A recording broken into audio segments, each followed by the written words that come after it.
자, 개장 시황 한번 열어보겠습니다. 유사남 만나봅니다. 안녕하세요. 네, 안녕하십니까. 네, 사실 오늘 보니까 좀 이슈들이 좀 있어요. 일단 일정부터 한번 보죠.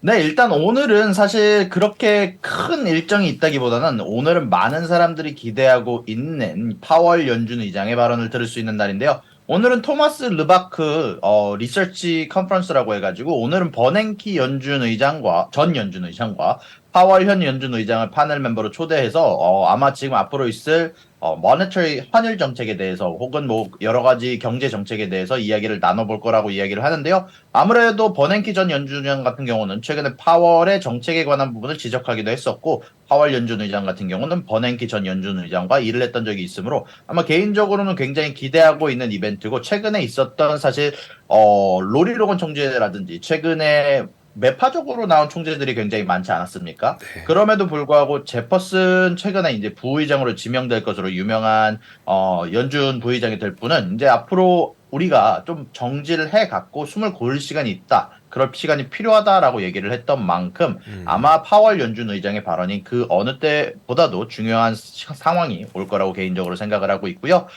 그리고 나머지는 이제 전체적으로 미국 내에 있는 은행들의 이제 디파짓, 예금 관련한 부분들이 발표가 될 예정이라고 하는데, 이거는 평소 같으면은 그렇게까지 중요한 스케줄은 아니겠지만, 현재는 은행의 문제가 계속해서 대두되고 있으므로 아마 제가 봤을 때는 장 마감 후에 발표가 되긴 하지만, 여러분들이 꼭 지켜보셔야 할 지표라고 개인적으로 생각하고 있습니다. 네, 지표들 한번 살펴봤고, 사실 오늘 또 옵션 만기일이잖아요. 옵션 만기일이라서, 물론 별 없게 지나가겠지만, 혹시나 싶은 생각도 있고, 그리고 이제 또, 그, G7 회의, 이 바이든 대통령이 갔다 보니까 G7에서 또 어떤 얘기를 할까, 이런 궁금증들도 있고요. 다음으로 뭘 볼까요? 일단 G7의 성명서 초안이 발표가 됐는데요. 이제 좀 저번에 제가 얘기를 해드리긴 했지만, 러시아에 대해서는 굉장히 강경한 모습을, 중국에 대해서는 어르고 달래는 모습을 보여줬습니다. 일단 G7 같은 경우는 중국에 관해서는 중국의 경제적 강압에 대해서 어느 정도 회복력을 키우고 거기에 대해서 대항할 수 있는 우리 내부적 결속을 길러야 된다고 얘기를 하면서도, 중국과의 건설적이고 안정적인 관계를 구축하고 싶다. 중국이 우리와 동참해서 러시아에 대한 부분을 같이 제재를 해야 된다라고 얘기를 하는 등 중국과의 관계가 무너지지 않았음을 시사하는 발언들을 추가하기도 했습니다. 다만 러시아에 관해서는 앞으로 무조건 철수, 우크라이나에 대해서 계속해서 지원할 것, 그리고 러시아에 대한 여러 가지 제재가 추가될 것을 시사하면서 전체적으로 G7 내에서의 분위기는 러시아와 중국에 대해서 온도차가 분명히 존재하는 모습들을 보여줬습니다. 알겠습니다. 자, 그리고 이제 G7에서는 사실 뭐, 중국과 러시아를 어떻게 할 거냐, 이런 논의들을 하는 거라면, 또 미국 내부적으로는 부채 한도 협상은 또 계속 이어가야 되는 상황이잖아요. 이런 상황에서도. 맞습니다. 안 그래도 지금 바이든 대통령 같은 경우는 지금 현재 G7 때문에 일본으로 출국해 있긴 하지만, 일본에서도 지금 부채한도 협상을 계속해서 진행 중이라는 이야기를 하고 있고요. 그리고 어제 이거 관련한 호재가 나왔는데요. 일단은 메카시와 이제 미치 맥코넬 상원 의원 쪽에서도, 이제 민주당 쪽에서도 굉장히 큰 진전이 있었고, 아마 이번 주 일요일에는 이제 부채 한도 협상을 끝내기를 바란다고, 이제 바란다고 얘기를 했지만 아마 끝낸다는 쪽에 무게를 좀 싣고 있는 모습들을 보여줬고요. 그리고 그것 말고도 아마 곧 투표에 표결을 붙일 거다라는 얘기를 함으로써 사실상 여러모로 부채 한도가 잘 진행되고 있음을 시사하기도 했고, 그리고 그 이후에는 주가가 크게 오르는 모습들을 보여주면서 어제 오르는 거에 아주 커다란 공헌을 하게 됐습니다. 그러니까 거의 부채 한도 협상, 뭐, 이게 안 될 거라고 생각은 안 했지만, 그래도 내심 찝찝했던 것들이 좀 해소되면서 시장도 좀 올랐다, 이렇게 보시는 거네요. 네, 맞습니다. 다음 이야기 한번 들어볼까요? 네, 그럼에도 불구하고 사실 제가 조금 집중을 하고 있는 부분은 아무래도 이번에 발표된 연준의 대차 대조표에 관련한 부분이었는데요. 연준이 대차 대조표를 발표를 하면서 은행에 대한 대출이 소폭 상승한 모습을 발표를 했습니다. 근데 결론적으로 이런 부분들이 지금 당장 예전에 비해서 많이 올라간 모습은 아니라서 사실 지금 커다랗게 걱정해야 될 문제라고 얘기할 거는 아니지만, 현재 약간씩의 상승을 폭을 보여준다는 것 자체가 은행들이 추가적으로 대출을 하고 있다라는 거니까요. 결국 그런 부분들을 감안을 하셔서 아직 완벽하게 은행 문제가 정복된 건 아니다라고 보시면 괜찮을 것 같고요. 여기에 관해서도 조금 더 추가적으로 말씀을 드리고 싶은 게 사실 연준이 아직 완벽하게 금리 동결을 한다고 발표를 한 것은 아니지 않습니까? 이제 그쪽에 무게가 실키고 하지만 아무래도 로건 총재가 발표했듯이 아직 최근에 나오는 지표가 아직 우리가 금리 동결을 할 것을 말해주는 지표는 아니었다라고 이야기하기도 했고, 만약에라도 결국 여기에서 또 금리를 올리게 되고 반대로 부채 한도도 만약에 풀어주게 된다면 그런 생각을 해볼 수 있죠. 이제 앞으로 부채 한도가 풀림으로써 채권에 대한 부분도 미국이 발행하는 채권의 양도 늘어날 거고, 그리고 연준이 금리를 올림으로써 채권의 금리도 올라가면서 채권 가격이 더 떨어질 거고, 거기에 따라서 추가적으로 미실현 손실액은 늘어날 수도 있고, 저 정도 은행의 대출에 관해서 계속해서 여러분들이 보아가면서 과연 지금 은행들이 건전한지 안 한지에 관한 부분들로 신경을 꼭 쓰셔야 되는 타이밍이라고 생각을 합니다. 네, 알겠습니다. 그러니까 은행주를 직접 투자하시는 분들에게만 해당되는 얘기일까요? 아니죠. 은행이 무너지게 되면은 결국 대출이 무너지게 되니까 그 대출이 무너지게 됐을 때, 그리고 여러 가지, 은행들 자체가 결국엔 모든 경제에 돈이, M2가 돌아가는 요소 중 하나라고 보거든요. 이제 그러다 보니까 결국 이 중형은행들이 무너지게 됐을 때 전체적인 주식들이 무너질 가능성이 굉장히 높다고 생각을 하고 있습니다. 그리고 사실 저뿐만이 아니라 이번에 뱅크 오브 아메리카에서도 재미난 기사와 재미난 제목을 발표를 했는데요. 어떤 내용이냐면은 뱅크 오브 아메리카의 애널리스트 중 하나가 일단 제 이름을 적어놨는데 마이클 하넷이라는 굉장히 유명한 애널리스트거든요. 예전에 최근에 2022년 있었던 폭락 사태를 예견을 하기도 했었고, 그리고 최근에 많은 각광을 받고 있는 애널리스트 중 하나인데, 지금 현재 AI 관련해서 버블이 쌓여 있고 S&P 500이 현재 4,200 정도에 도달해 있는데, 이때는 파는 거를 추천한다라고 얘기를 하는 애널리스트가 있는데요. 결론적으로는 사실 지금 거시경제 상황이 그렇게까지 좋게 흘러가는 상황은 아닙니다. 부채 한도에 대한 협상이 끝난 것도 아니고 불확실성이 존재하는 상황이고, 그리고 가장 중요한 건 만약에 금리 동결을 하더라도 사실상 7월이 지나면은 이제 그 더 이상 인플레이션 수치를 낮추기 어려운 수치들이 나오거든요. 이제 그러다 보니까 인플레이션이 제대로 잡히지 않았을 경우, 만약에 연준의 위원들이 실수로 금리를 동결했다는 판단을 내렸을 경우에는 주가의 폭락은 막을 수 없다라고 얘기를 하기도 했고, 현재 닉 티밀하우스 기자가 얘기를 한 부분이지만 현재 금리 동결에 관한 부분들이 치열하게 논의가 되고 있다라고 말한 만큼 사실 금리 동결이 아직 확실시 되지는 않는다고 저도 생각을 하고 있습니다. 알겠습니다.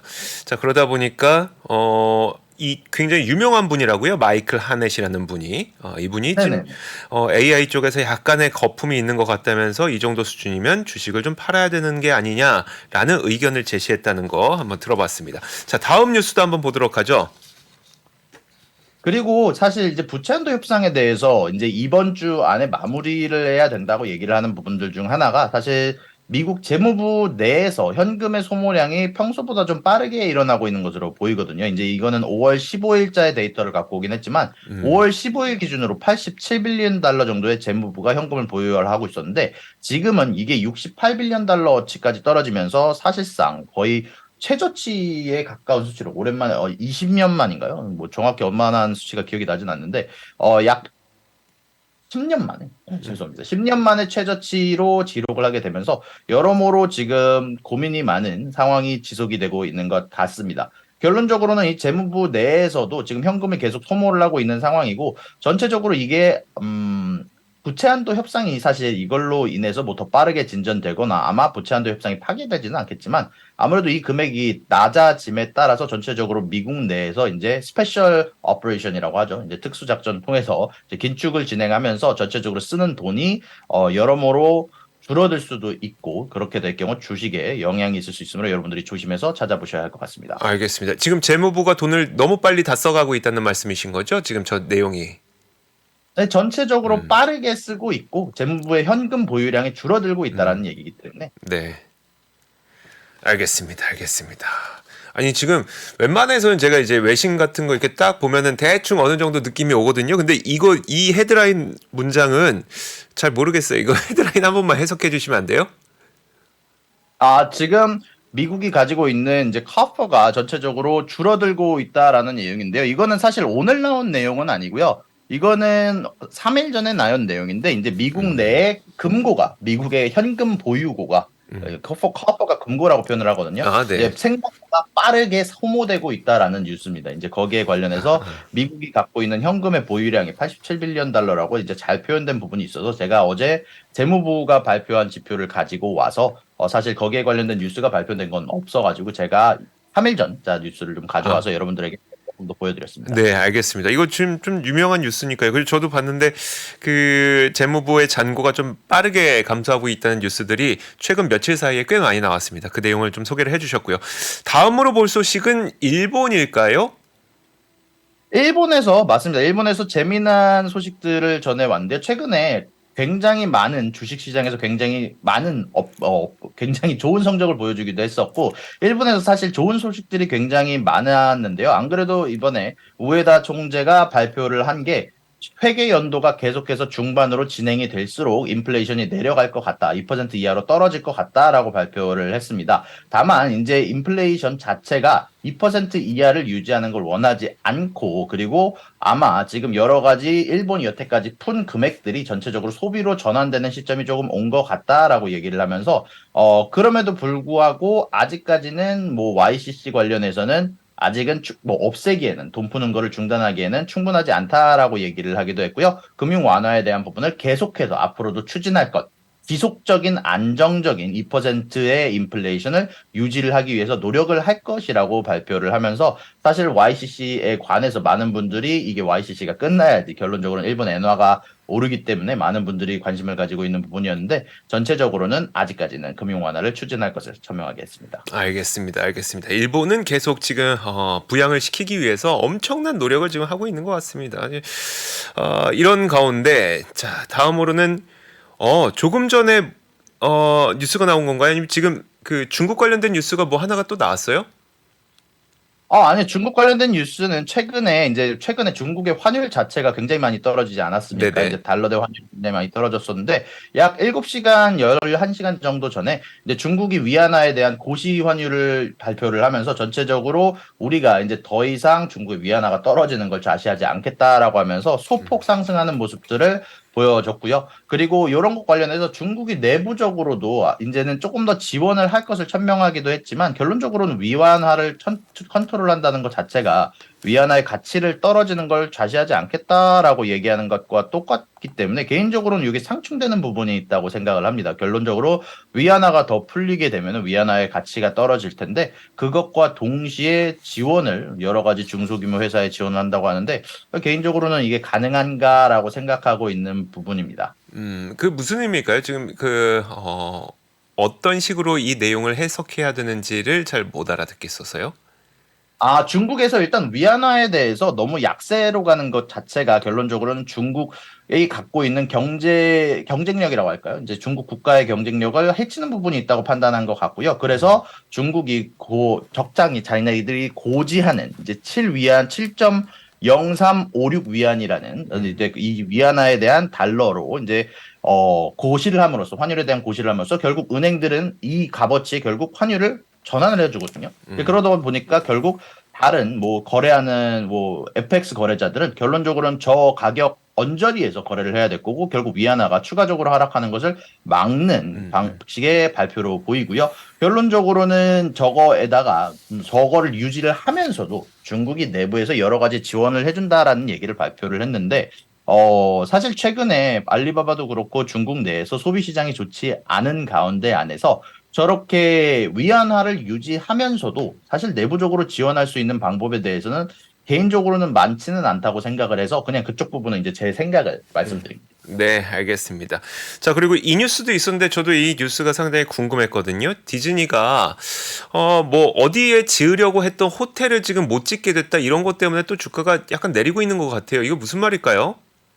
사실 정확히 말하면은 디즈니가 원래 최근에 디산티스라고 해가지고 플로리다의 의원하고 이제 많은 다툼이 있었습니다. 이제 그 가운데 안에서 이제 원래 디즈니가 플로리다 내부에서 짓고 있던 굉장히 커다란 호텔들이 캠퍼스가 있었는데 이제 그런 것 관련해서 원래는 이제 데산티스 쪽에서 이제 디즈니가 이제 원래 원했던 어떻게 보면은 성에 대한 자유 약간 그런 대한 부분들을 어, 교육에서 빼버리라는 발언을 이제 데산티스가 했었거든요. 이제 그러고 나서 디즈니와 여러 가지 다툼이 있었는데, 이제 그 이후에 약간, 디즈니에서 정확하게 디센티스 때문이라고 발표를 하지는 않았지만, 최근에 있었던 정치적인 문제와 거시경제적인 문제로 인해서 이 플랜을 더 이상 건설 계획을 폐쇄하겠다라고 얘기를 했는데, 이제 결론적으로 보면은 이제는 디산티스한테 압박을 가하고 있는 것으로 보이고요. 결론적으로 저게 지어지게 되면 경제적인 부수적 효과가 어마어마했을 테니까요. 이제 그러면서 동시에 최근에 있었던 거시경제적 흐름이 전체적으로 좋지 않다 보니까 그런 부분에 대비도 하면서 여러 건설 계획들을 취소하는 모습으로 보이기도 했던 것 같습니다. 알겠습니다. 근데 디즈니의 경우에는 우리나라에도 제가 투자하시는 분들 꽤 많은 걸로 알고 있거든요. 근데 지금 보면은 전고점이 거의 한 얼마입니까? 180달러 정도? 근데 그 분명히 디즈니의 테마파크 모두 다 재개장했죠. 돈은 더 많이 벌 것 같은데 오히려 OTT 때문에 계속 주가는 하락하고 있죠. 지금 보니까 주가가 거의 93달러입니까, 지금? 93달러까지 계속 내려오고 있는데 좀 디즈니는 이런 돌파구가 있을까요? 이거 디즈니 어떻게 보세요? 개인적으로 요번에 넷플릭스가 의외로 광고를 보는 가입자들을 발표를 하면서 이번에 넷플릭스가 커다랗게 올랐던 모습들이 있거든요. 사실 디즈니가 떨어지고 있는 것 자체는 결론적으로 디즈니에 대한 가입자 수가 줄어들었기 때문이지 테마파크가 잘 안 되고 있기 때문이 아닙니다. 테마파크가 전체적으로 잘 나가고 있는 상황에서 결론적으로는 디즈니 내 컨텐츠 자체를 끌어올리거나 아니면은 여러모로 더 가입자들을 가지고 올 수 있는 프로모션, 넷플릭스에 대항할 수 있는 혹은 다른 스트리밍 사업자에 대해서 같이 싸울 수 있는 컨텐츠를 갖고 와야 되는데 결론적으로는 최근에 있었던 가오갤 빼고는 사실 나머지가 그렇게 재밌지는 않았거든요. 저는 개인적으로는 사실 최근에 나왔던 디즈니 영화를 스파이더맨 이후로는 다 재미없다고 개인적으로 생각을 하고 있기 때문에 아마 그런 부분들이 가장 커다란 영향이 되지 않았나 싶어요. 이제 넷플릭스 같은 경우는 여러모로 새로운 시도를 트라이하고 있기도 하고 중간중간 대박을 치는 작품들이 있었는데 디즈니 같은 경우는 저는 이번 가오갤 빼고는 사실 그렇게까지 막 너무 재밌다 싶었던 작품이 없었기 때문에 아무래도 그런 부분에 대한 역량 강화가 필요하지 않을까라고 개인적으로 생각을 하고 있습니다. 알겠습니다. 지금 이제 조만간 인어공주가 또 개봉하죠? 26일인가요? 아마 그쯤일 텐데. 맞습니다. 이제 인어공주에 관해서는 이제 많은 분들도 아시겠지만 굉장히 논란이 많은 작품이라 이제 그런 부분들 관련해서도 디즈니가 계속해서 밀고 있는 정치적 올바름이라는 부분들이 사실 어떻게 보면 디즈니의 발목을 잡고 있다라는 생각이 들어요. 결론적으로는 그런 부분들이 많은 비판을 받고 있기도 하고 실질적으로 많은 대중들과 공감을 못 사는 부분도 많기도 하고요. 이제 그러다 보니까 사실 이런 부분들에 관해서 디즈니가 어느 정도 너무 고집만 부리지 말고 어느 정도는 같이 타협을 해서 천천히 음, 가는 방향이 어떻게 사실 이번에 디센티스와의 분쟁 자체도 사실 정치적 올바름을 주장을 하다 보니까 생긴 분쟁이거든요. 이제 네. 그것 때문에 디즈니 자체도 주가에 악영향을 받고 있기 때문에 아, 전체적으로 이런 부분들이 물론은 너무 좋은 의지지만 네. 아무래도 주주들의 입장에서는 약간 조금 안 좋은 방향성이 있는 것 같습니다. 그러니까요. 주주들 입장에서는 참 좀 답답합니다. 마음이. 디즈니. 정말 좋은 기업인데 참 요즘은 약간 답답한 마음이 들고 있어요. 자, 좋습니다. 이제 장이 시작하기 직전인데 그 마지막으로 실적 발표했던 기업 한 가지만 짚어 주실까요? 사실 오늘 주가가 폭락한 기업이 하나가 있는데요. 이제 저도 사실 좀 주목을 하고 옛날에 자주 갔던 회사인데, 이제 풋라커라는 기업이 어닝을 발표를 했습니다. 이제 풋라커 어닝을 발표 후 실질적으로 실망스러운 성적과 가이던스 때문에 전체적으로 하락하는 모습들이 나오고 있고요. 개인적으로는 오늘은 일단은 많은 회사가 어닝을 발표를 하지 않고 이제 어닝 시즌 막바지에 와 있기 때문에 전체적으로 주목하고 있는 어닝은 딱히 발표가 되지 않는 것 같습니다. 알겠습니다. 사실 저는 있어요. 저는 어떤 거요? 디어 앤 컴퍼니. 존 디어. 제가 되게 아, 되게 좋아하는 기업이거든요. 아, 저는 존 디어의 실적을 한번 좀 보도록 하겠습니다. 존 디어 존 디어가 발표가 됐죠, 지금? 네, 이미 발표가 아, 됐습니다. 맞아요. 제가 관심을 가지고 있는 종목이 아니라서 찾아보진 않았는데, 존 디어 좋아요. 자, 좋습니다. 그냥 아유, 하는 말이고 여러분 그 오해하지 마셨으면 좋겠고요.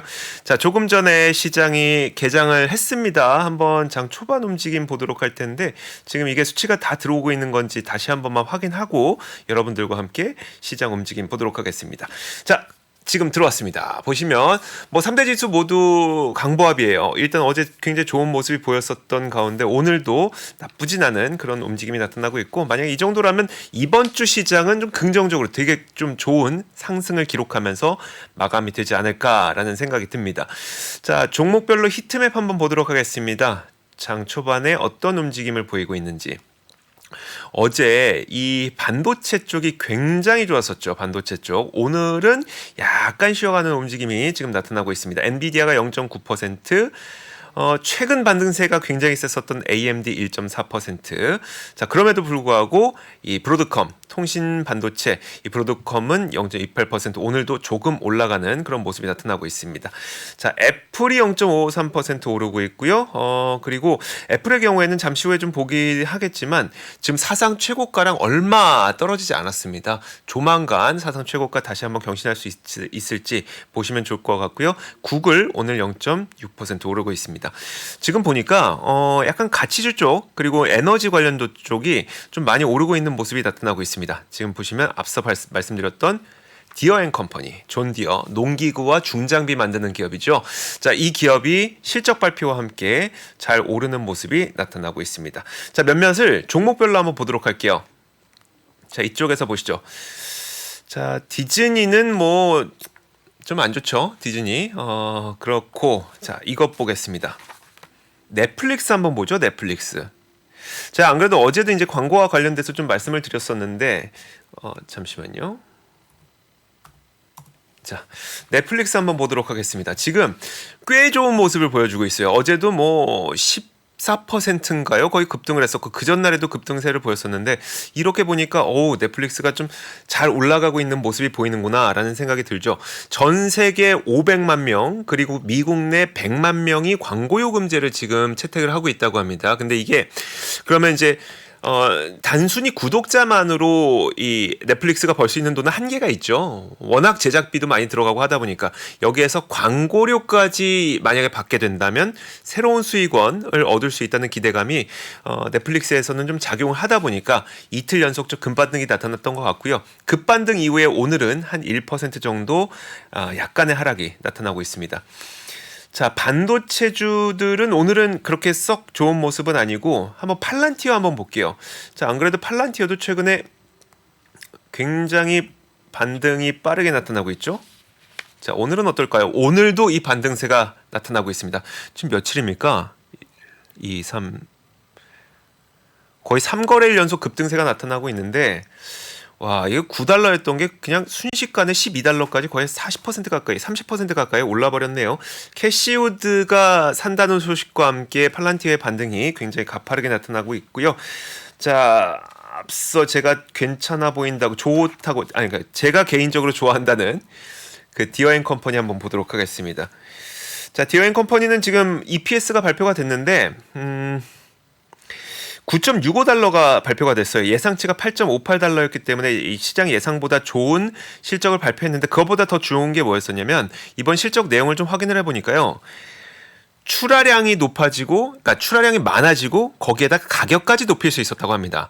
그 전까지 중장비 기업들은 대부분 가격을 높이면서 실적을 방어해 왔었거든요. 근데 이번에 보니까 출하량까지 늘어났다라고 하면서 한 4% 정도 상승한 채 거래가 되고 있습니다.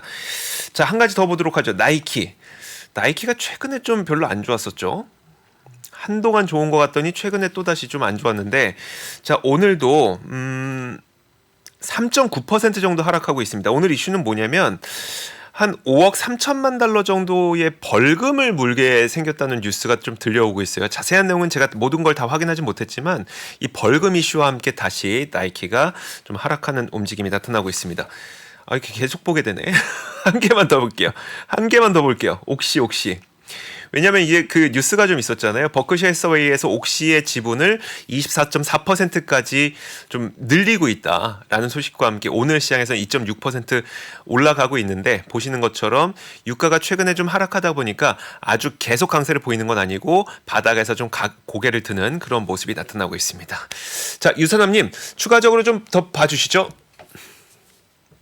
일단 나이키 관련해서는 말씀해주신 것처럼 말씀해주신 이슈도 있지만 플라커의 이슈도 저는 개인적으로는 크다고 보고 있거든요. 이제 플라커의 매출과 어닝 미스도 컸고 가이던스 자체도 안 좋았기 때문에 이제 같은 섹터에 속해 있는 나이키한테는 악재가 되고 있는 것으로 보이고요. 그리고 어플라이드 머티리얼 같은 경우는 어제 좋은 성적을 발표를 했음에도 불구하고 오늘 소폭 하락하는 모습들을 보여주고 있는데 일단 전체적으로 반도체 쪽에 대해서 가이던스가 안 좋게 나왔는지 전체적으로 저도 좀 주의 깊게 보고 있어요. 최근에 반도체 시장 자체가 잘 가고 있는데 이제 어플라이드 머티리얼 같은 경우는 잘 안 좋은 모습을 보여주고 있는 모습이네요. 그리고 말씀해주신 것처럼 디즈니 같은 경우는 오늘 여러 가지 이슈가 있기도 했고요. 이제 반대로 얘기하면 넷플릭스에서 전체적인 구독 광고가 늘었다는 것 자체는 디즈니에서는 사실 안 좋은 소식으로 받아들일 수도 있는 소식이죠. 자기 경쟁자한테 구독자를 뺏기고 있다는 소식이기도 하니까. 이제 그런 부분들을 재미나게 보고 있고요. 그리고 사실 어제 천연가스 쪽이 어마어마하게 올랐었거든요. 잠깐 저도 한번 살펴보면은 보일 쪽이 어저께 거의 한 10몇 %, 20% 가까이 오르는 모습이 보였는데 오늘도 아주 굉장히 강세로 가는 모습들이 보여지고 있는 것 같습니다. 보일 같은 경우는 혹시 모르시는 분들을 위해서 천연가스 레버리지 쪽이고요. 최근에 천연가스 가격이 굉장히 바닥을 많이 치고 있다라는 이야기가 있었는데 안 그래도 지금 최근에 EI에서 계속 발표하면서 오를 거다 말만 하고 있었는데 드디어 오르기 시작하는 모습을 보여주고 있는 것 같습니다. 알겠습니다. 자, 오늘 지금 구글도 52주 신고가를 좀 경신해 나가고 있는 모습도 보이고 있으니까요. 구글도 한번 보시면 좋을 것 같습니다. 자, 이렇게 일주일의 마지막 금요일 유선남과 함께하는 글로벌 개장 시황이었습니다. 유선남님 주말 잘 보내시고 다음 주 월요일에 뵐게요. 고맙습니다. 감사합니다. 자, 글로벌 라이브도 여기서 마무리 짓도록 하겠습니다. 요즘 날씨가 굉장히 더워졌죠. 너무 더워서 벌써 여름 같은데 여러분들 건강 조심하시고 저희도 다음 주 월요일에 오도록 하겠습니다. 여러분들도 좋은 저녁 그리고 좋은 주말 보내세요. 고맙습니다.